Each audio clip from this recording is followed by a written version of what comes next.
The woman history remembers as Marie Antoinette entered the world on November 2nd, 1755, in Vienna's Hofburg Palace. Born Maria Antonia Josepha Johanna to Holy Roman Emperor Francis I and Empress Maria Theresa of Austria, she arrived as the 15th of 16 children. Her birth occasioned little fanfare, for she was merely another daughter in a family already crowded with Marias. Within her family, she was known simply as Antoine, or Antoinette, a small girl unlikely to matter much in the grand scheme of European politics. Yet fate had other plans. When Antoine was barely 6 months old, her parents arranged her betrothal to Louis Auguste, grandson of France's King Louis XV. This marriage alliance between Austria and France, two nations with centuries of mutual suspicion, would place young Antoine at the center of a political maelstrom that would ultimately consume her. The day of Antoine's birth carried ominous portents that would only be recognized in hindsight. She arrived on All Souls' Day, a Catholic day of mourning for the dead. That same day, a catastrophic earthquake devastated Lisbon, killing 30,000 people and forcing the Portuguese king and queen, her designated godparents, to flee their ruined capital. These coincidences meant nothing at the time, but later generations would see them as harbingers of the tragedy that awaited her. Antoine's childhood in Vienna was relatively happy despite her mother's stern demeanor. Maria Theresa was one of Europe's most formidable rulers, a woman who reportedly signed state documents from her childbed, so dedicated was she to her duties. She loved her children, but ruled them with the same iron will she applied to her empire. The empress viewed her daughters primarily as diplomatic assets, pieces to be moved strategically across Europe's political chessboard. Her family motto said it all: let others wage war, you, happy Austria, marry. Antoine's father, Emperor Francis I, provided warmth where Maria Theresa offered criticism. He was cheerful, playful, and affectionate with his children, though his gambling and philandering disappointed his wife. When Francis died suddenly in 1765, 9-year-old Antoine was devastated. Legend claims he embraced her one final time before departing Vienna, as though sensing he would never return. His last written advice to his children warned against placing trust too hastily, counsel that Antoine would fail to heed. The Austrian court provided Antoine with extraordinary cultural opportunities. She met the young Mozart, studied dance with renowned masters, and learned music from the composer Gluck. She excelled at the harp and harpsichord, possessed a lovely singing voice, and moved with exceptional grace, but her academic education was shamefully neglected. When her French tutor, Abbé de Vermond, arrived in 1768 to prepare her for marriage, he was horrified to find the 12-year-old could barely write in her own language. Antoine spoke French with a heavy German accent and showed little interest in reading or scholarship. Vermond noted her tendency toward laziness, but believed she possessed natural intelligence that could be cultivated when properly motivated. In April 1770, 14-year-old Antoine bid farewell to everything she knew. On an island in the Rhine River, she underwent a symbolic transformation. Her Austrian attendants stripped away every garment and jewel she had brought from home and dressed her in French clothing. Maria Antonia of Austria ceased to exist. In her place stood Marie Antoinette, Dauphine of France.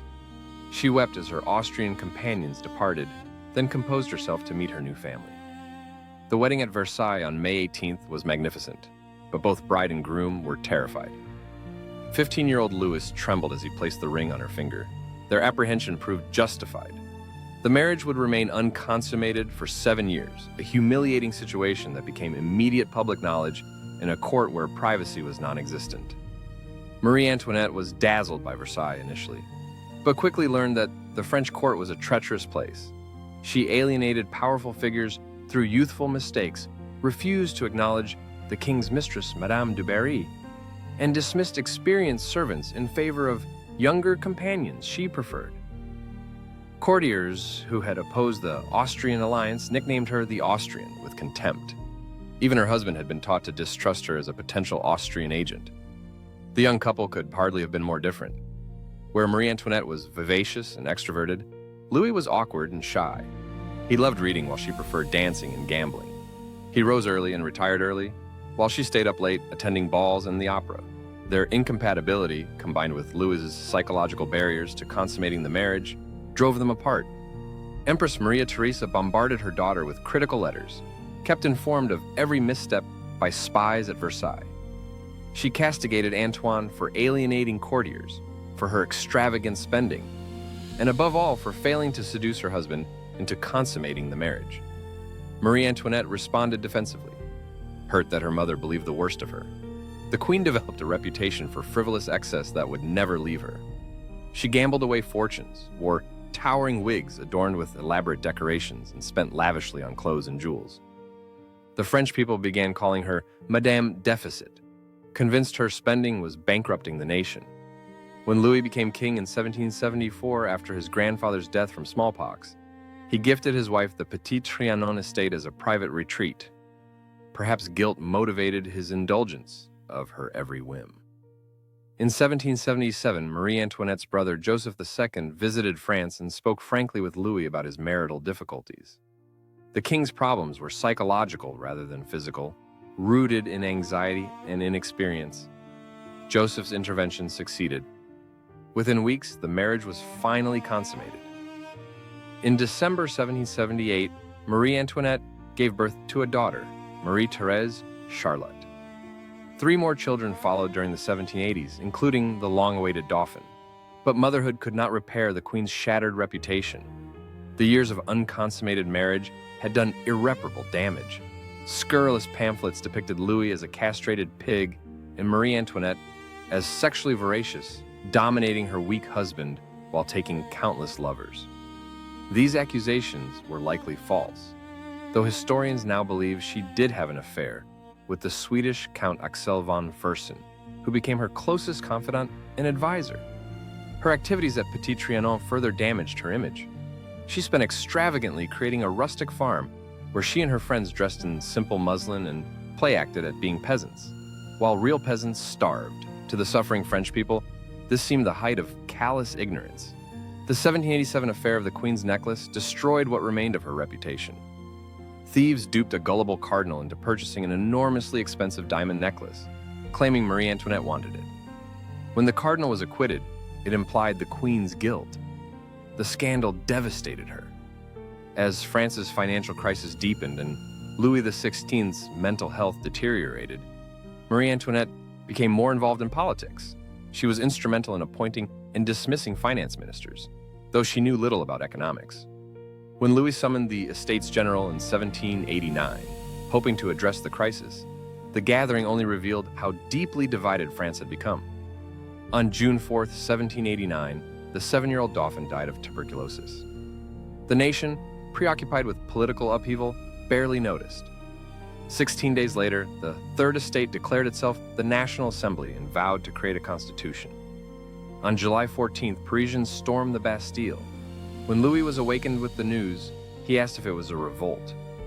"No, sire," came the reply. "It is a revolution." Royal authority collapsed rapidly. On October 5th, hungry Parisian women marched on Versailles demanding bread. A mob rampaged through the palace toward Marie Antoinette's bedchamber, killing her guards. She escaped seconds before they burst in and destroyed her bed. The royal family was escorted to Paris's Tuileries Palace, never to return to Versailles. The pressure affected Louis and Marie Antoinette differently. He sank into depression while she found unexpected strength. She worked with revolutionary leaders to preserve some royal power, while secretly corresponding with monarchist allies across Europe, playing a dangerous double game. After her greatest ally among the revolutionaries died, she convinced Louis to flee. On June 14, 1791, the family escaped Paris with Count Fersen driving their carriage.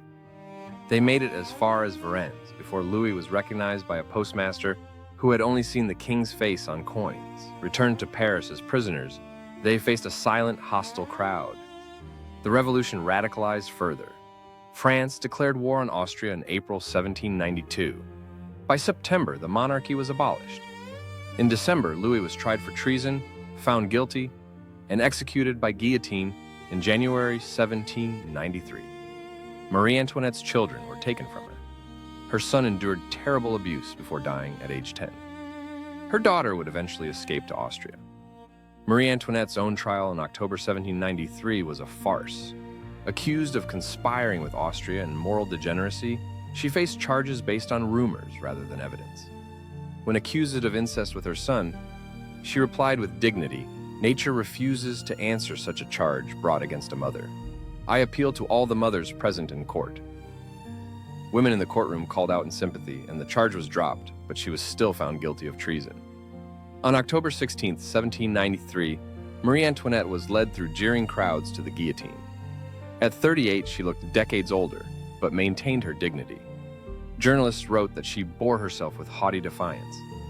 She climbed the scaffold without hesitation and accidentally stepped on the executioner's foot. Her last words were, "Pardon me, sir, I did not do it on purpose." She knelt before the block, the blade fell, and the executioner held up her head before the roaring crowd. For over a century, Marie Antoinette's legacy was one of excess and callous disregard for suffering. Recent historians have begun rehabilitating her image, arguing she was ill-prepared for her role, thrust into an impossible situation as a teenage pawn in her mother's diplomatic schemes. Completely insulated from the changing world outside Versailles, she had no concept that public sentiment could destroy her. She became a scapegoat. The deep misogyny in French society made it easy to blame her supposed greed and sexual veracity for the king's weakness and France's collapse. While Louis XVI's execution made strategic sense to revolutionaries, Marie Antoinette posed no real threat as a powerless prisoner. Her execution was an act of public rage, a symbolic sacrifice to show there could be no return to the old order. The famous quote, "Let them eat cake," was never uttered by her. Most accusations against her were baseless. She was neither the monster depicted in revolutionary propaganda, nor the saint some later admirers claimed. She was a flawed woman caught in circumstances beyond her control, who found courage and dignity when everything was taken from her. Her story remains a cautionary tale about the dangers of privilege divorced from reality, and about how easily a woman can become the target of a nation's fury. Completely insulated from the changing world outside Versailles, she had no concept that public sentiment could destroy her. She became a scapegoat. The deep misogyny in French society made it easy to blame her supposed greed and sexual veracity for the king's weakness and France's collapse. While Louis XVI's execution made strategic sense to revolutionaries, Marie Antoinette posed no real threat as a powerless prisoner. Her execution was an act of public rage, a symbolic sacrifice to show there could be no return to the old order. The famous quote, "Let them eat cake," was never uttered by her. Most accusations against her were baseless. She was neither the monster depicted in revolutionary propaganda, nor the saint some later admirers claimed. She was a flawed woman caught in circumstances beyond her control, who found courage and dignity when everything was taken from her. Her story remains a cautionary tale about the dangers of privilege divorced from reality, and about how easily a woman can become the target of a nation's fury.